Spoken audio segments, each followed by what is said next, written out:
Now, guys, let's go with the type of diseases which relates to developmental diseases. Okay, developmental diseases or permanent disabilities that affect a person before adulthood, may be congenital or may be acquired. Okay, what is mental retardation? Mental retardation has below average intellectual functioning and problems with adaptive skills, can be caused by abnormalities in the brain that are present at birth. Mental retardation can affect your intellectual functioning and adaptive skills. That's why most of the mentally retarded, they have difficulty in communicating with others or understanding the lessons in the school. So we have different types of mental retardation. You have the mild, the moderate, severe, and profound. We have also Down syndrome. Down syndrome, it is a development disability that is the result of genetic disorder. Most of the patients with Down syndrome is with the same features. Okay, you can see that there is a flattened nose and face upward. There is a single palmar crease, short finger, fifth finger, and curve inward, and widely separated first and second toes. So if you notice they have the same features, you will identify them as Down syndrome. Autism. Autism, it refers to the broad range of conditions characterized by challenges with social skills, repetitive behavior, speech, and nonverbal communications. As you notice, autism, if you see the patients or the children, these children with autism, not all of them is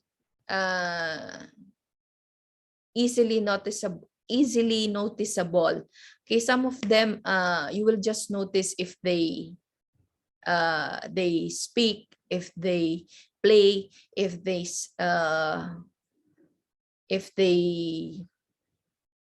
study. So that is autism.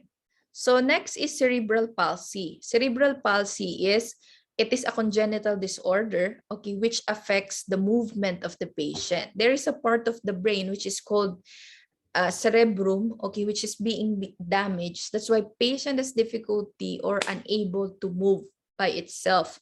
Okay, you need to put this supportive measures, so because the patient cannot control their movement, they can bang their head, okay, on the wall, and because they cannot control their movement. So how we will care for the person with developmental disabilities?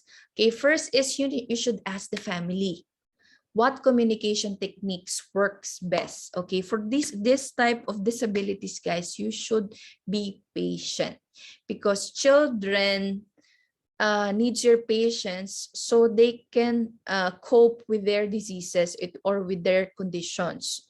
If the person has a mental disability, use simple words. Don't use complicated words. You should use short phrases only. Perhaps the most useful communication method is that of touch, assisting the person with activities of daily living and assisting with rehabilitation. Most of them, they were enrolled to occupational therapies, physical therapies, speech therapies. Okay, so they told that if you are having patients with developmental disabilities, you should be rich, because they require a lot of rehabilitation and treatments. Now let's go with mental health disorders. The first is anxiety disorders, okay? Anxiety, it is a vague, uneasy feeling in response to stress, okay? What are the signs that you are having anxiety? First, a lump in the throat, butterflies in the stomach. Okay, if you go to an interview or you go to a contest, okay, you will feel this butterfly in your stomach. Rapid pulse, rapid respiration, increased blood pressure, all your vital signs shoot up because of your anxiety. Then dry mouth, sweating, and nausea. What is panic disorders? Panic disorders, it is an intense, sudden feeling of fear, anxiety, terror, or dread. Okay, what are the signs and symptoms of this? You have the chest pain, shortness of breath, rapid heart rate, numbness, dizziness, a smothering sensation, feeling of impending doom, or loss of control. Then phobias. Phobias means intense fear. Okay, some people, they have different types of phobias. Okay, being in an open, crowded, or public place, what do you call that type of phobia? That is agoraphobia. Being in pain or seeing others in pain, algophobia. You have phobia of the water, that is aquaphobia. And you have the phobia in an enclosed space, that's called claustrophobia. That's why very careful if you are sending the patient for MRI or X-ray or CT scan, because they will be in enclosed area. That's why you are asking them, are you having claustrophobia? Because it can affect the patient a lot. Slightest uncleanliness, you have the mysophobia. You have the nyctophobia also. Night or darkness, fear of night or darkness. You have the pyrophobia, fear of the fire. And you have the fear of the strangers, which is xenophobia.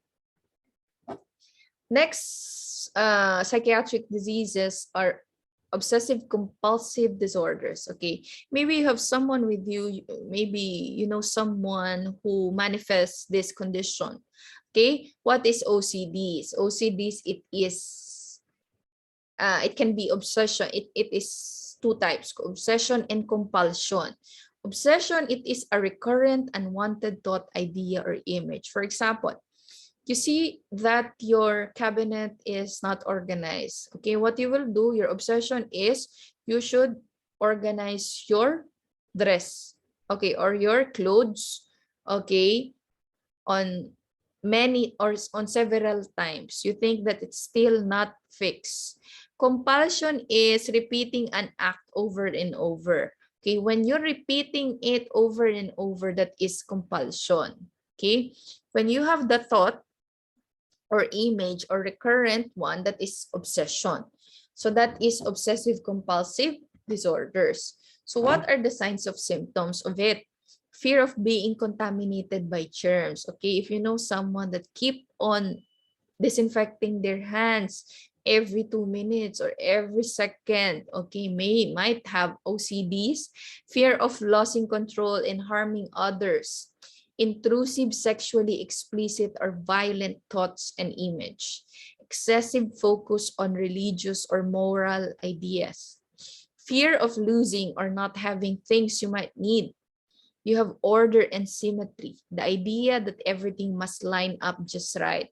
Okay, if you notice someone that keep on fixing things, they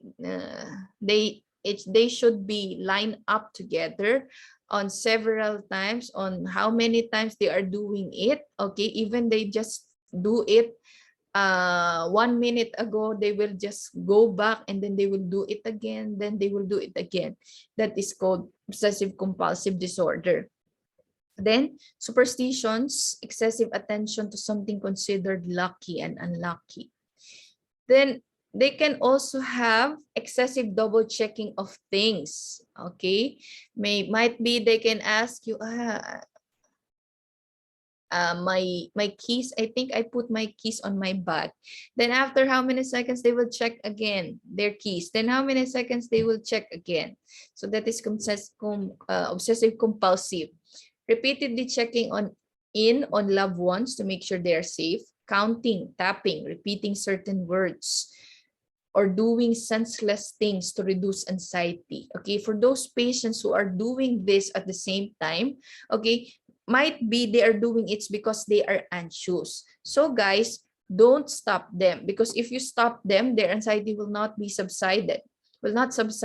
So just let them do it. As long as they are not hurting themselves and they are not hurting the others, let them do that. So what else? Spending a lot of time washing and cleaning, ordering or arranging things just so. Praying excessively, accumulating junk such as old newspapers or empty food containers. Then you have also post-traumatic stress syndrome. Post-traumatic stress syndrome occurs after a terrifying ordeal. For example, you had accident, okay, then how many years passed or how many months passed, still you are feeling the same thing you felt when you had the accident. So that is post-traumatic stress disorder. So what are the signs and symptoms? You're emotionally dumb. Then difficult trusting or feeling close to people. You are losing your interest in things, problems being affectionate. You have feeling of intense guilt, irritable, avoiding situations that remind the person of the harmful event. So next, you have another signs and symptoms: get mad easily, increasing aggressively, violence, headache. Okay, you feel that when you saw or when you feel the post-traumatic stress, you'll feel that vitally you're feeling physical things like headache, gastrointestinal distress, immune system problems, dizziness, chest pain, discomfort. You will feel all of this, even you are just feeling the same thing that happened before. So what are the treatments? You should have medications, okay? Psychosocial interventions, you should talk to psychiatrists or you should talk to others with the same condition. Then hospitalization and ECT or electroconvulsive therapy. What is electroconvulsive therapy? They're putting an electricity, they're putting something on your head, okay?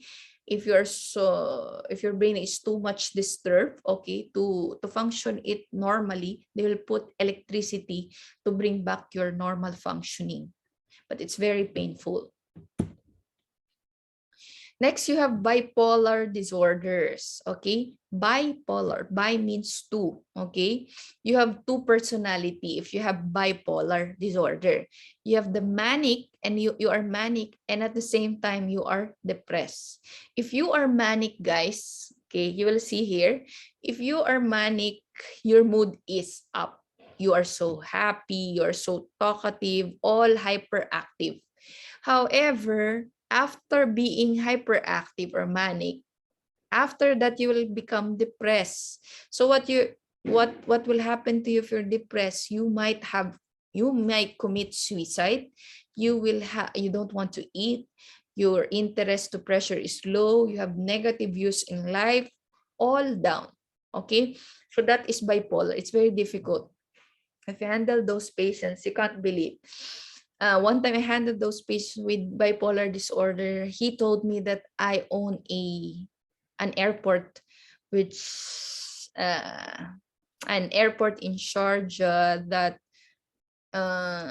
having a lot of airplanes. I just ride it 1 week ago. Then after that, he became depressed. Okay, low mood. Okay, then after next day, he's telling to me that he's a president of United Nations. Okay, he is rich in Canada and a lot of things, guys. He will not talk. If you're talking to this patient, you cannot talk because he will keep on talking if he's in manic stage. If he's in depressed mode or depressed state, okay, he will not talk. He will not talk to you. He's very depressed. So it's very difficult. So what are the treatments for this bipolar? Bipolar, okay, the complication or the bad side, if you have bipolar disorders, they can live in a normal life as long as they are taking their medications. Okay, but the downside is if they ignore their medications, the tendency is if they are in depressed mood, they in the depressed mood, they can kill themselves, or if in their manic state, they can kill others. Okay, so that's the bad thing. So medications, continued treatment, day treatment programs, you have the substance abuse treatment, and you have hospitalization and psychotherapy. These are the treatments. For depression, So depression, it is the feeling of excessive sadness or hopelessness, okay? Not all of us are suffering from depression. If you're just telling me to tell that you are depressed because you have heartaches, you have broken marriages, you have a broken relationship, okay, it doesn't guarantee that you are depressed, okay? Depression means you are having excessive sadness or hopelessness at more than 6 months. Okay, you will be diagnosed depressed if you have this continuous excessive sadness, okay, over 6 months. That is depression. Okay, so what are the signs and symptoms? You have the feeling of sadness, tearfulness, emptiness, angry outbursts, loss of interest, sleep disturbances, tiredness, and lack of energy. And all of this, what are the treatments? You have medications, psychotherapy, you have the ECT or electroconvulsive therapy, you have the transcranial magnetic stimulation. Next, personality disorders. These are the type of mental disorder in which you have a rigid and unhealthy pattern of thinking, functioning, and behaving. Okay, you have 3 cluster of it. You have the cluster A, B, and C. In cluster A, okay, there is paranoid personality, schizoid personality, and you have the schizotypal personality. Most of cluster A personality disorders, they are odd and eccentric. Okay. However, cluster B personality, they are dramatic, overly emotional, and unpredictable. So these are antisocial. Antisocial means, guys, it doesn't mean that you are not fond of communicating to others, okay? Antisocial, your communication skill is less. Now, it's not like that.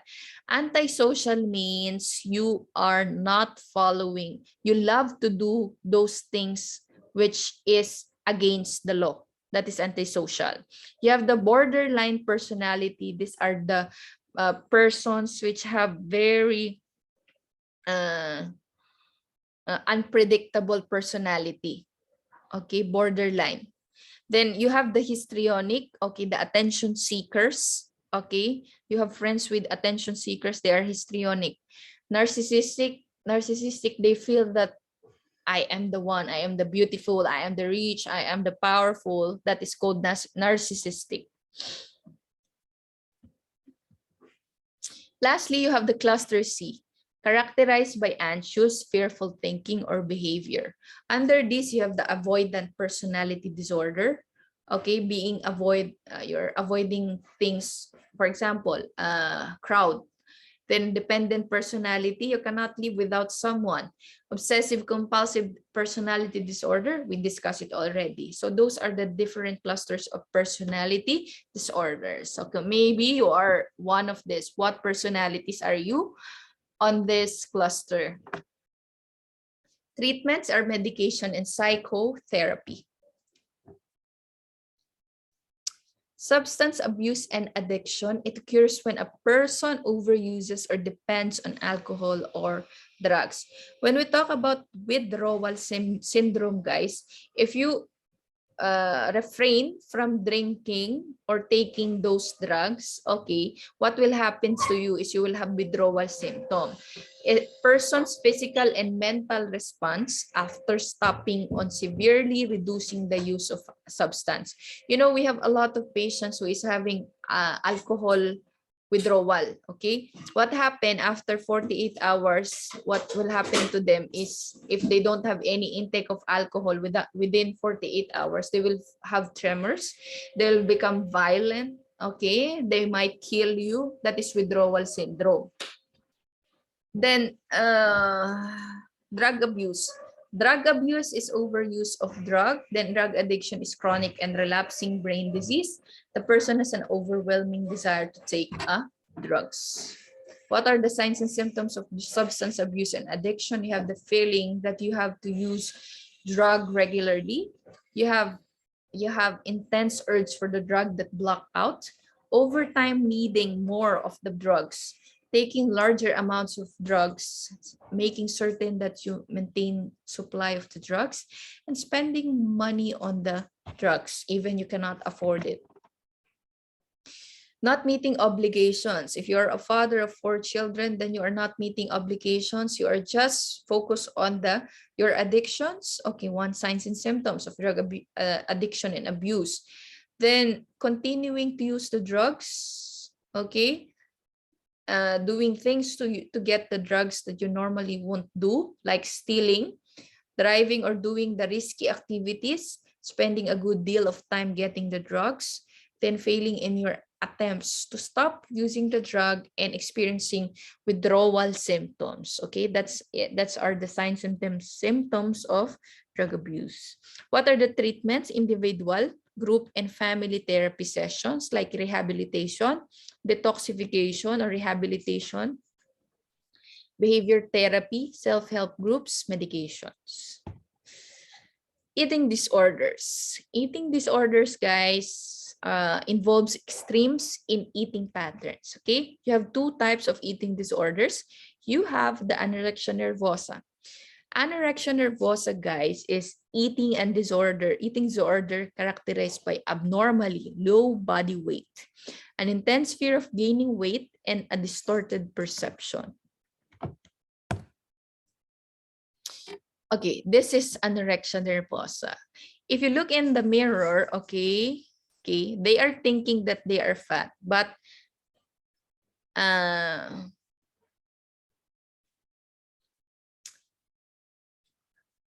in reality, okay, they are very thin, but they think that they are very fat. Okay, that is anorexia nervosa.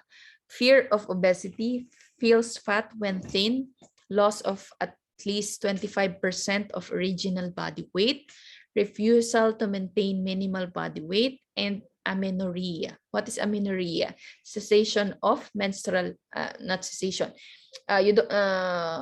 Your menstrual period stops. Okay, why? Because you don't have any nutrition at all, because you are not eating at all.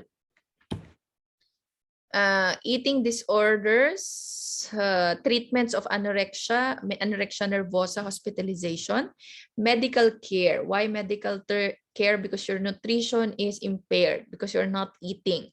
They can give you NGT, they can give you IV fluids, okay, to restore your normal health, and psychotherapy and medications. Another type of eating disorders is bulimia. What is bulimia?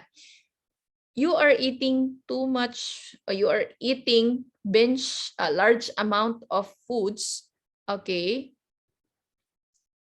Then after you think that you ate large amount of food, what you will do is you will get rid of it by vomiting, okay? You will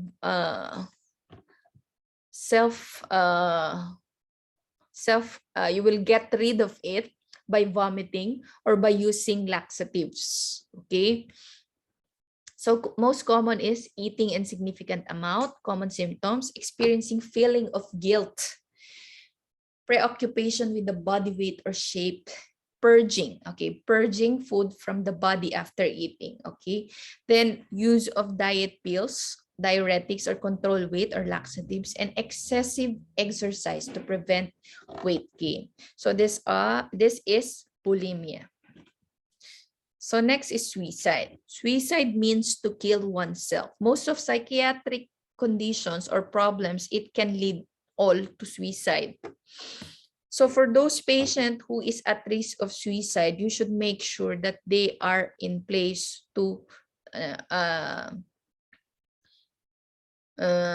near to the nursing station. They can be easily accessed by the nurse or can be easily absorbed by the nurse. They cannot be put in the separate room or private room because they can do anything to harm themselves or others. So what are the warning signs of suicide?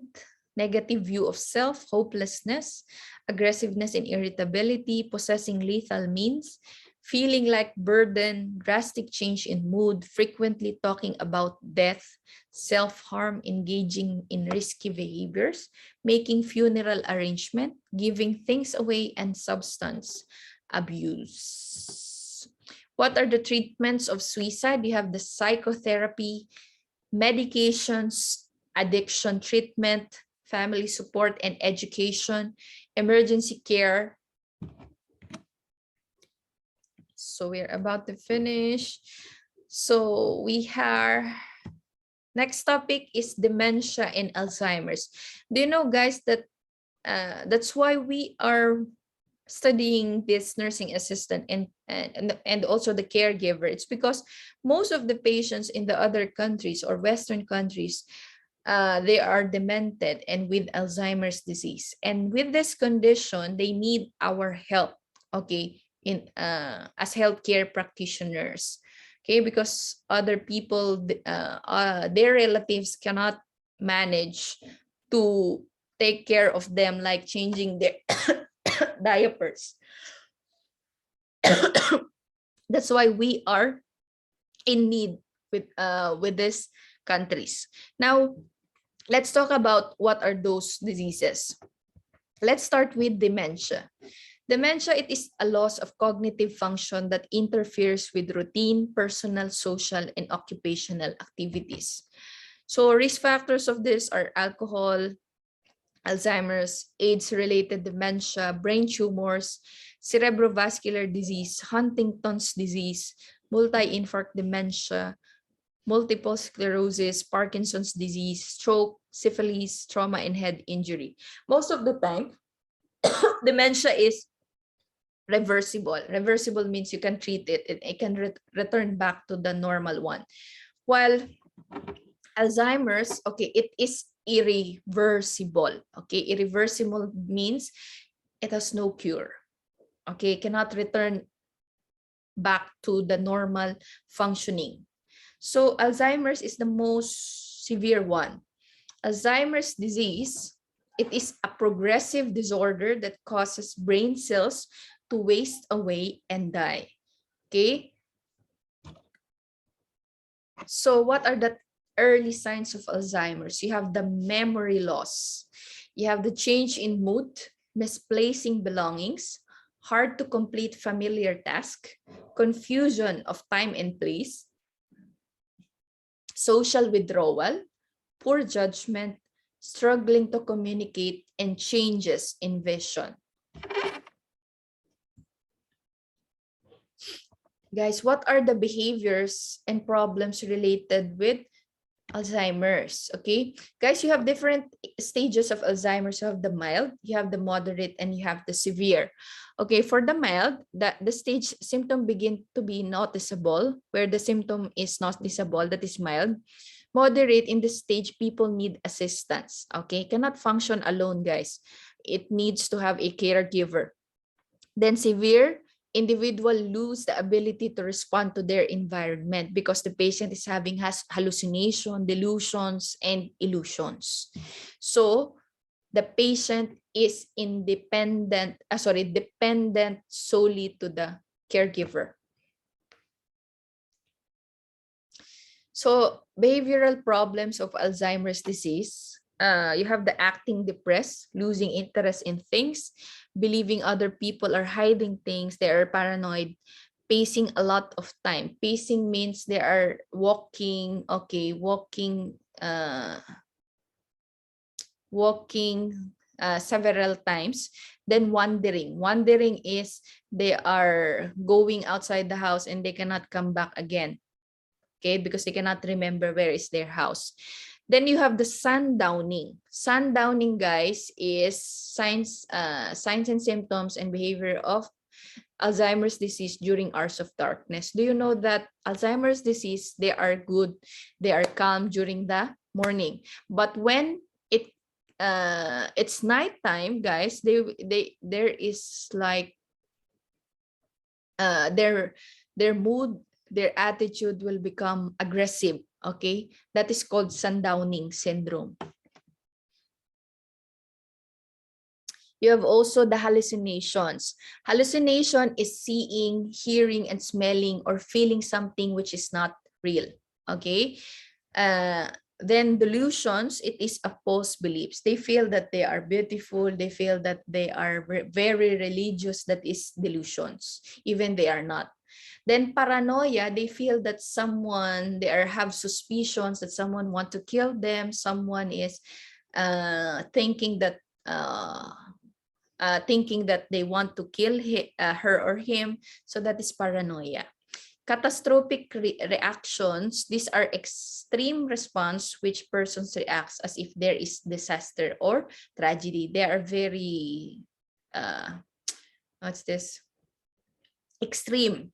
Then agitation and restlessness. Agitated means very, they are very restless. They yell. They will scold you. They will not be. They are not calm. Then screaming, rummaging, and hiding things. So how you will treat this Alzheimer's disease? Set a routines. Okay, set routines. If you given bath on the morning, at the same time of next day you should give the bath at the same time. Okay, you should set a routine. Then 8 p.m. you should set that you should be sleeping at 8 p.m. like that. Then avoid changing rooms or roommates. Why? Because they can be confused. Okay, more confused. Place picture signs by room doors, bathrooms, dining rooms, because they are easily forgetting things. Then keep personal items where the person can see. What are those personal items? You can put pictures, okay? Pictures of their children, pictures of their grandchildren, so he can remember. Place memory aids like calendars. Okay, you should orient the person for the place, time, and person. I'll repeat, you should orient the person for place, time, and person regularly. Why? Because the patient will always forget who is she, who is you, who are their relatives, who are the caregivers. So those are the treatments for Alzheimer's disease. Then keep noise levels low because they will become agitated more if they hear more sound. Then select tasks and activities that fit the person's abilities and interests. It doesn't mean that you have Alzheimer's disease, you cannot function as an individual. You can do things, okay, you can do things as long as you set it as a routine. Then reassure the person that you are there to help. Okay, remove harmful, sharp, and breakable items. Then place safety plugs in electric outlets. Keep cords and electrical items. They can commit suicide. If they saw this, then remove electrical appliances from the bathroom. Then store personal care items in safe place. Keep child-proof caps on drug containers. Store household cleaners and drugs in locked storage and other chemicals. So make sure to ensure safety for this patient because they can harm you and they can harm themselves as well. For wandering, okay, to prevent wandering, guys, lock are often placed at the top and bottom of the door.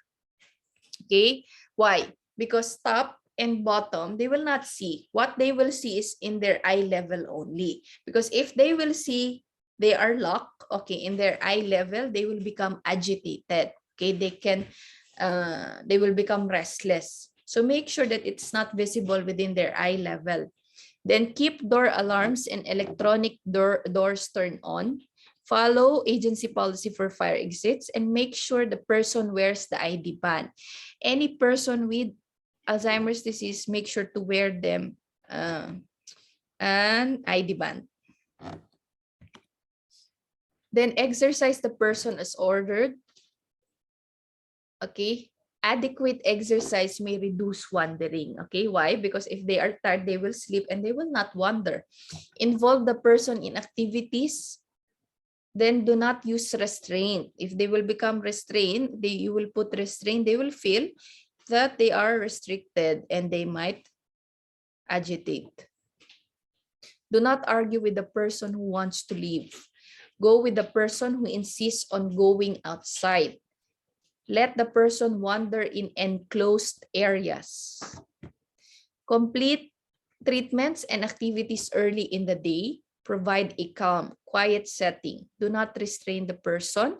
Encourage exercise and meet nutrition needs. For hallucination and delusion, have the person wear eyeglasses and hearing aids. Do not argue with the person. Reassure the person. Tell him or her that you will provide protection from harm. Try to comfort the person if he or she is afraid, and distract the person with some item or activity.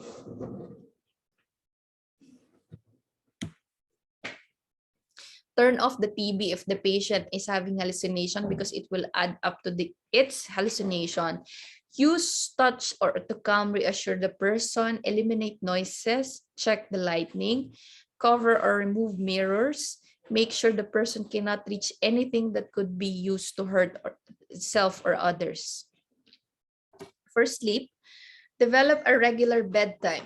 Provide a quiet, peaceful mood in evening. Follow bedtime rituals. Okay, use night lights. Limit caffeine. Discourage naps. Follow the person's exercise plan and reduce noise. For basic needs, follow a daily routine. Meet food and fluid needs. Provide good skin care. Okay, promote urine and bowel elimination. They cannot do it alone. And promote exercise and activity during the day. So already mentioned. Okay, select clothing that closes with Velcro. Such items are easy to put on and take off. Buttons, zippers, snaps, and other closures can frustrate the person. Offer simple clothing choices. Okay, maybe you can offer 2 options so the patient will not be confused. Lay clothing out in order. Have equipment ready for any procedure and observe signs and symptoms of health problems. Next is delirium. Delirium compared to Alzheimer's disease, most of the time, delirium can be temporary only. Okay, this is a state of sudden, severe confusion and rapid changes in brain function. Why the patient is having confusion? The patient is not having Alzheimer's, but the patient have medical condition like this, like the following. Maybe drugs or medications, alcohol toxicity, metabolic imbalance, severe and acute infection. So it can cause delirium. But after this medical condition will become treated, okay, delirium will disappear. Then signs and symptoms, changes in alertness, changes in sensation, awareness, movement, drowsiness, confusion, short-term memory, then anger, anxiety, apathy, depression, you have irritability, incontinence, and restlessness. What are the treatments of delirium? You have medications, promote good sleep habits, promote calmness and orientation, prevent complicating problems. Then confusion. Confusion, it is an inability to think as clear or quickly as you normally do. Okay, what are the risk factors? Okay, maybe you have concussion, dehydration, medications, fever, infection, low blood pressure, lack of oxygen, and depression. Treatments, reality orientation. So you orient the person, time, place, and name. Then protect, cure from injury, medication adherence. So that's all for today. Okay, I hope you bear with me because the topic was so long, and I hope you understood everything. Any question you should ask me in our WhatsApp group. Thank you for listening. Thank you for bearing with me. I hope you had understanding of the lesson. Goodbye and good night.